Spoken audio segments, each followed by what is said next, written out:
एक दफा का जिक्र है। एक घने जंगल में एक बहुत बड़ा और ताकतवर शेर रहता था। वो खुद को जंगल का बादशाह समझता था और अपनी ताकत पर उसे बड़ा घमंड था। वो अक्सर दूसरे जानवरों को अपनी धाड़ से डराता और ये सोचता कि उससे ज्यादा ताकतवर कोई नहीं। एक दिन शेर एक बड़े दरख्त के साए में गहरी नींद सो रहा था। उसी दौरान एक छोटा सा शरारती चूहा वहां आ निकला और शेर के ऊपर चढ़कर खेलने लगा। चूहे की हरकत से शेर की आंख खुल गई और उसने गुस्से से चूहे को अपने बड़े पंजे में दबोच लिया। शेर का गुस्सा देखकर चूहा बुरी तरह डर गया और कांपने लगा। चूहे ने अपनी जान की भीख मांगते हुए कहा, ऐ जंगल के बादशाह, मुझे माफ कर दें। मैंने गलती की।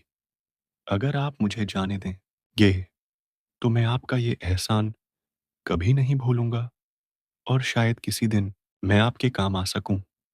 शेर ये सुनकर जोर से हंसा और सोचा, ये नन्हा सा चूहा भला मेरे वो शिकारियों के बिछाए हुए एक मजबूत जाल में फंस गया।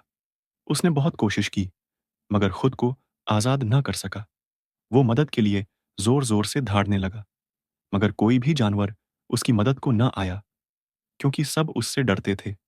अचानक उस छोटे से चूहे ने शेर की धाड़ सुनी और वो दौड़ता हुआ वहां पहुंच गया। उसने जब शेर को जाल में फंसा देखा तो फौरन अपने तेज दांतों से जाल की रस्सियां काटना शुरू कर दें। देखते ही देखते उसने पूरा जाल काट दिया और शेर को आजाद कर दिया। शेर ने चूहे का शुक्रिया अदा किया और इस दिन उसे एहसास हुआ कि ताकत ही सब कुछ नहीं होती।